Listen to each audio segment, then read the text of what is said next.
Well, welcome to this special broadcast of Prime Minister Modi's birthday. To say that the Prime Minister's approach to foreign policy has been robust and proactive would be an understatement.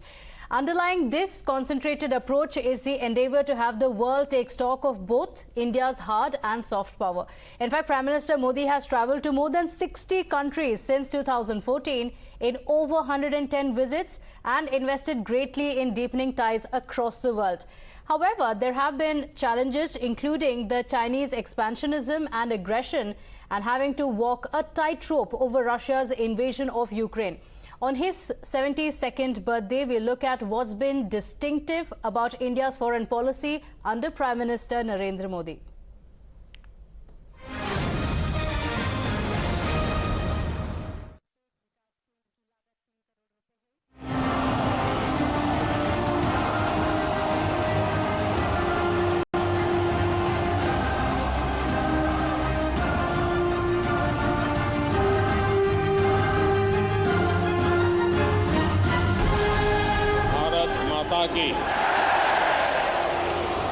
When Narendra Modi in September 2014 addressed a packed Madison Square Garden in New York during his maiden bilateral visit to the United States of America, one sensed that his government's approach to foreign policy would be markedly different from those that preceded him.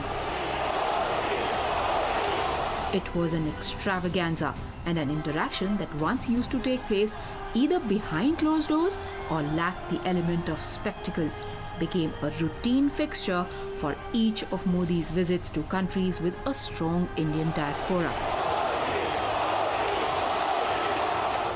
It also became a means to convey India's place in the world through the strength of the spread of its population, their own contribution to the countries they have settled in, and the export of Indian talent.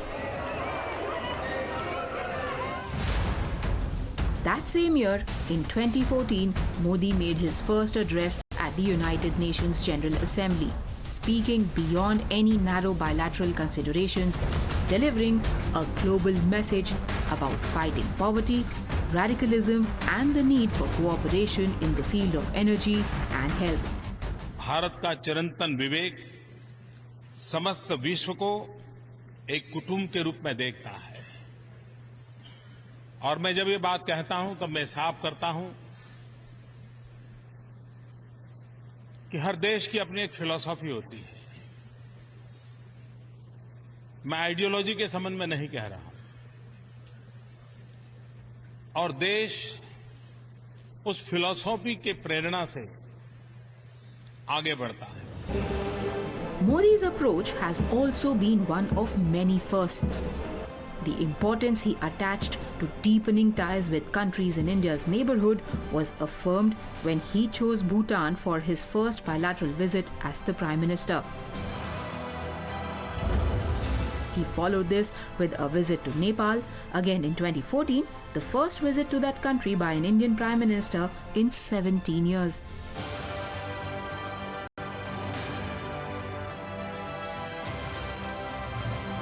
In 2015, he made an impromptu visit to Pakistan on the way back from Afghanistan in a message of goodwill. But bilateral ties with Pakistan have suffered due to cross-border terrorism, including the Pathankot attack later that year, Uri in 2016 and Pulwama in 2019.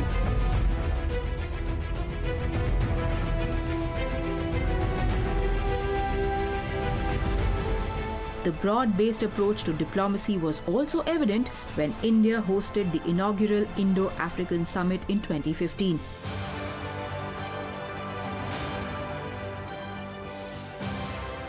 And Modi became the first Indian Prime Minister to visit Israel in 2017. In 8 years since taking over as Prime Minister until May 2022, Modi has made more than 110 foreign visits, including more than 60 countries.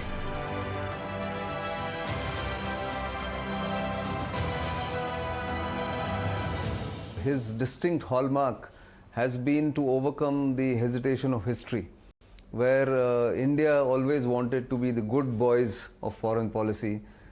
India always valued or gave importance to what the world thought about India. India wanted to be a moral force in international relations.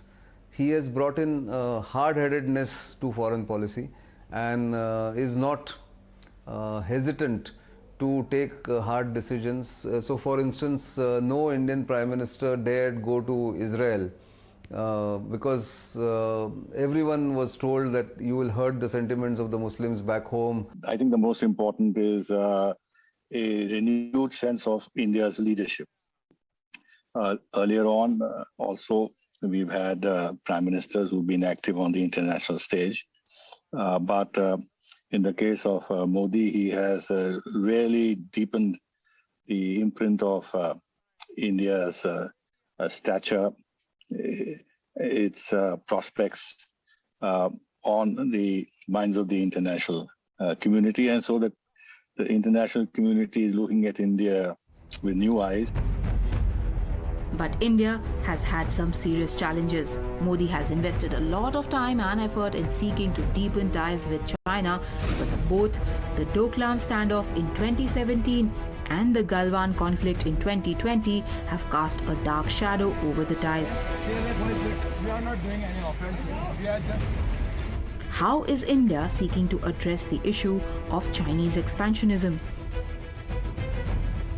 Well, it perceives India under Modi as a major challenge to its objective of being the hegemon in Asia, and therefore after the initial bonhomie, the Chinese and the Indian relationship, China and India relationship under Modi is not at its pink of health, because China sees Modi as obdurate and as someone who will stand firm in the face of adversity. And I think the Chinese understand that a strong leader with a majority in parliament is someone that they have to deal with. These are testing times for global diplomacy.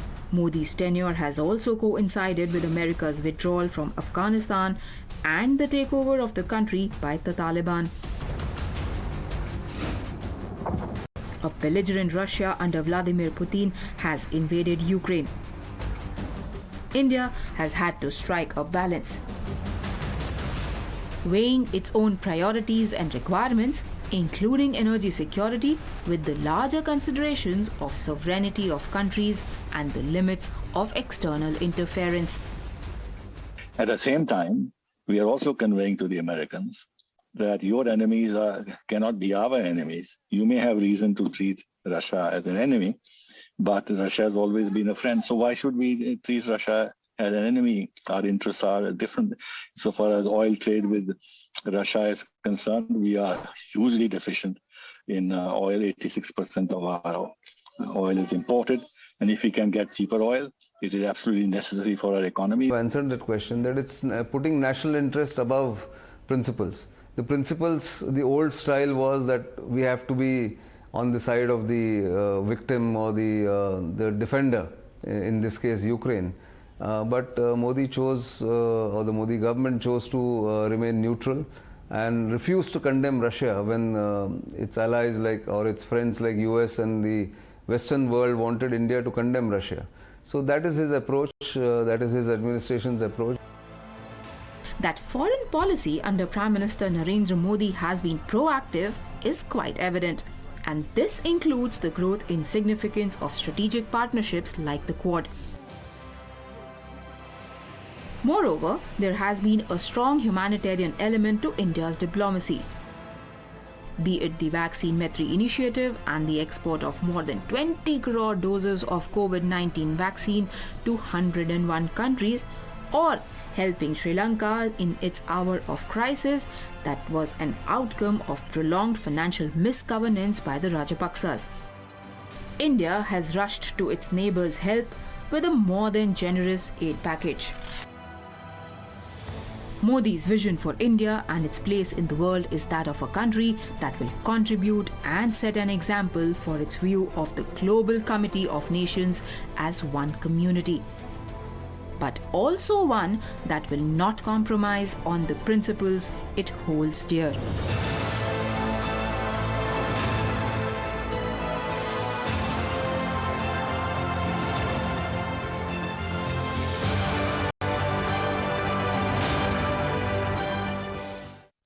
Well, there's one person from history who has had a profound impact on the life of Prime Minister Narendra Modi. That is the 19th century monk Swami Vivekanda. From an early age, Modi was drawn to the ideas of Vivekananda. Various events in Modi's life and especially his diary notings point to the Prime Minister's commitment to understanding and living by the teachings of the iconic saint.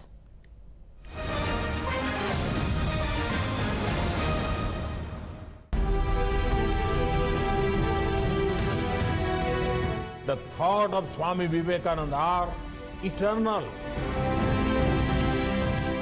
True immortality is to be achieved by creating something of value to the world.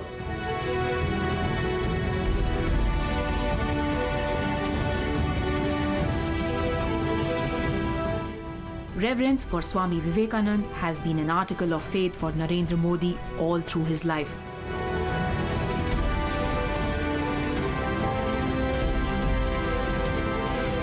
Even when he was the Chief Minister of Gujarat, he chose to commemorate the iconic saint.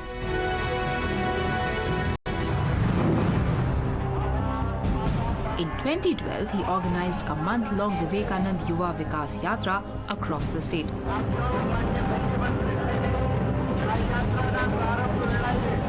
Modi's life draws heavily from the philosophy of Swami Vivekananda. As an ordinary Sangh worker, he spread the teachings of the 19th century monk. An audio recording from 1985 has Modi speaking at the Sangh Shiksha Varg in Pune.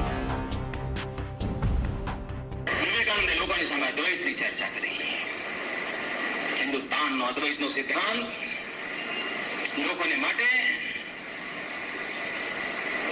નવો હતો। લોકો પૂછતા હતા કે અદ્વૈતનો સિદ્ધાંત શું છે? ત્યારે વિવેકાનંદ કહેતા પથિક જ્યારે પથ બની જાય એનું નામ અદ્વૈત, જ્ઞાતા જ્યારે ધ્યેય બની જાય એનું નામ અદ્વૈત, જ્ઞાતા જ્યારે જ્ઞાન બની જાય એનું નામ અદ્વૈત, કર્તા જ્યારે કર્મ બની જાય એનું નામ અદ્વૈત. On September 11, 1893, Swami Vivekananda made his famous speech at the World Parliament of Religions in Chicago. Sisters and brothers of America, I am proud to belong to a religion which has taught the world both tolerance and universal acceptance. We believe not only in universal toleration, but we accept all religions as true. I am proud to belong to a nation which has sheltered the persecuted and the refugees of all religions and all nations of the earth. And in 1993, when the centenary celebrations of Chicago's speech were being organized, Modi was in attendance at the event in Washington, D.C. His interactions with the diaspora have invariably invoked Vivekananda's message. When it came to conveying a message about the nation's unity, Modi, the organizer, ensured that Vivekananda was in the picture. Under his watch, the 1991 Ekta Yatra took off from Vivekanand Rock Memorial in Kanyakumari. Over 45 days, led by Murli Manohar Joshi, the Yatra travelled to Srinagar's Lal Chowk. As Prime Minister, Modi often cites the source of his energy. Friends, the thought of Swami Vivekananda are eternal, and we must always remember, true immortality is to be achieved by creating something of value to the world, something that will outlive ourselves. Notings in his personal diary define his sense of duty. Kartavya, according to Modi, means striving without a care for any personal benefit or comfort. In his teens, he travelled to Belur Mutt in Howrah, founded by Vivekananda in 1899. Even as the Prime Minister, he's been going back to Belur.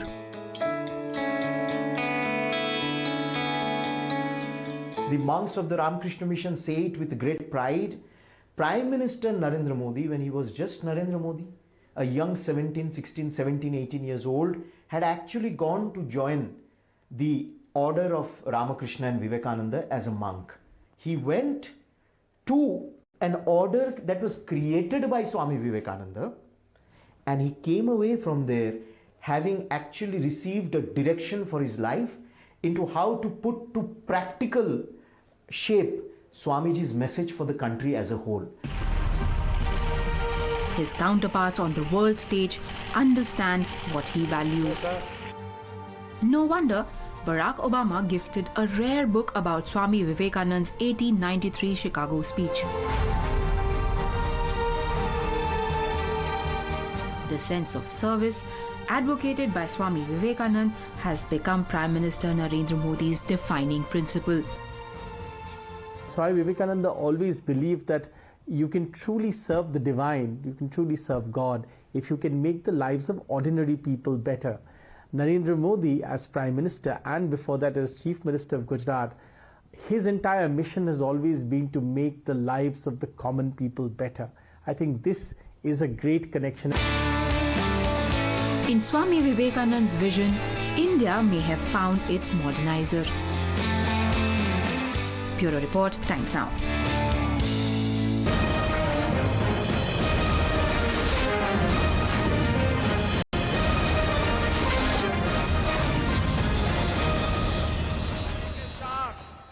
एक statement करना चाहता हूं, बड़ी जिम्मेवारी के साथ करना चाहता हूं। पिछले 20-22 साल के शासन व्यवस्था के अनुभव के आधार पर कहना चाहता हूं, आपके समूह का जब जन्म होता है, 10-12 बहनें इकट्ठी होकर के कोई काम शुरू करती हैं, जब आपका इस एक्टिविटी के लिए जन्म होता है, तब तो आप स्वयं सहायता समूह होते हैं।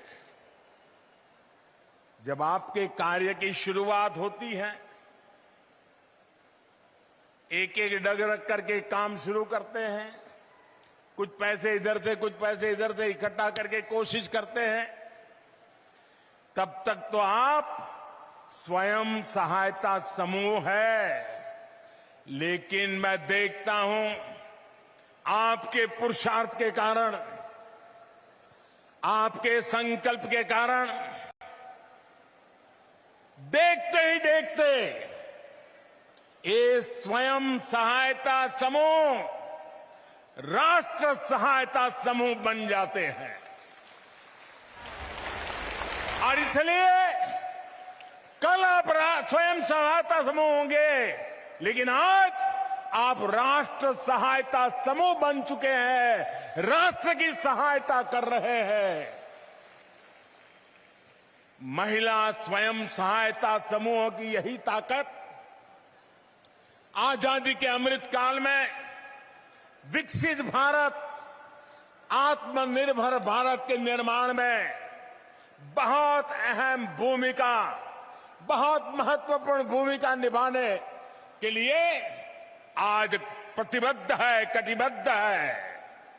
साथियों, मेरा यह अनुभव रहा है कि जिस भी सेक्टर में महिलाओं का प्रतिनिधित्व बढ़ा है, उस क्षेत्र में, उस कार्य में सफलता अपने आप तय हो जाती है। स्वच्छ भारत अभियान की सफलता इसका बेहतरीन उदाहरण है, जिसको महिलाओं ने नेतृत्व दिया है। आज गांव में खेती हो, पशुपालन का काम हो, डिजिटल सेवाएं हो, शिक्षा हो, बैंकिंग सेवाएं हो, बीमा से जुड़ी सेवाएं हो, मार्केटिंग हो, भंडारण हो, पोषण हो, अधिक से अधिक क्षेत्रों में बहनों बेटियों को प्रबंधन से जोड़ा जा रहा है। मुझे संतोष है कि इसमें दीनदयाल अंत्योदय योजना महत्वपूर्ण भूमिका निभा रही है। हमारी आज जो बहनें हैं, उसके भी काम देखिए, कैसे कैसे विविध मोर्चों को संभालती है। कुछ महिलाएं पशु सखी के रूप में, कोई कृषि सखी के रूप में, कोई बैंक सखी के रूप में, कोई पोषण सखी के रूप में, ऐसी अनेक सेवाओं की ट्रेनिंग लेकर वे शानदार काम कर रही है। आपके सफल नेतृत्व, सफल भागीदारी का एक उत्तम उदाहरण जल जीवन मिशन भी है। अभी मुझे एक बहन से कुछ बातचीत करने का उससे मौका भी मिला। हर घर पाइप से जल पहुंचाने के इस अभियान में सिर्फ 3 वर्षों में 7 करोड़ नए पानी के कनेक्शन दिए जा चुके हैं। इनमें से मध्य प्रदेश में भी 40 लाख परिवारों को नल से जल पहुंचाया जा चुका है। और जहां जहां नल से जल पहुंच रहा है, वहां माताएं बहनें डबल इंजन की सरकार को बहुत आशीर्वाद देती है। मैं इस सफल अभियान का सबसे अधिक श्रेय मेरे देश की माताओं बहनों को, आपको देता हूं। मुझे बताया गया है कि मध्य प्रदेश में 3000 से अधिक नल जल परियोजनाओं का प्रबंधन आज स्वयं सहायता समूहों के हाथ में है। वे राष्ट्र सहायता समूह बन चुके हैं। पानी समितियों में बहनों की भागीदारी हो, पाइपलाइन का रखरखाव हो या पानी से जुड़ी टेस्टिंग हो, बहनें बेटियां बहुत ही प्रशंसनीय काम कर रही है। ये जो किट्स आज यहां दी गई है, ये पानी के प्रबंधन में बहनों बेटियों की भूमिका को बढ़ाने का ही प्रयास है।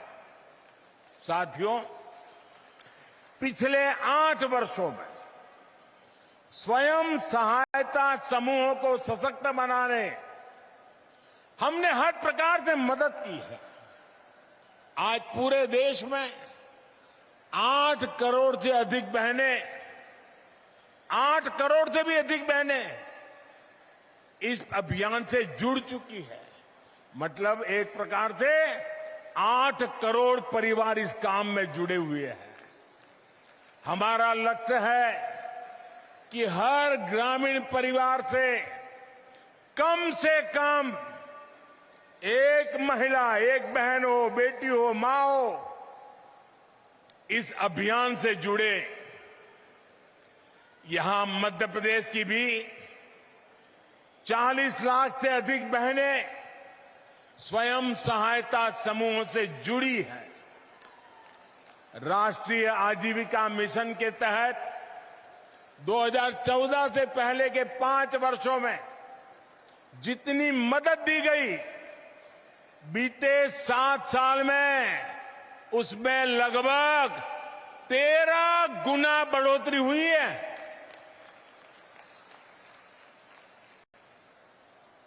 हर सेल्फ हेल्प ग्रुप को पहले जहां 10 लाख रुपए तक का बिना गारंटी का ऋण मिलता था, अब ये सीमा भी 2 गुनी यानी 10 लाख से बढ़ाकर 20 लाख की गई है।